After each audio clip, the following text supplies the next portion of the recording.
তারেক রহমানের মানুষের প্রত্যেকটা জনগণের মনের জায়গা করে নিয়েছেন আগামী দিনের রাষ্ট্রনায়ক।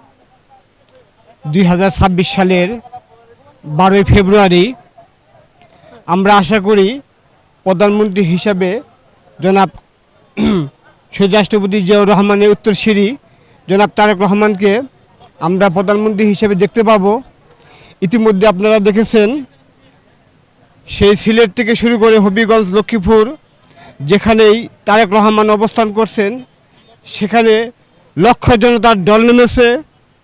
আপনারা জেনে থাকবেন তারেক রহমান 2025 সালের 25শে ডিসেম্বর বাংলাদেশ পদার্পণ করেছেন।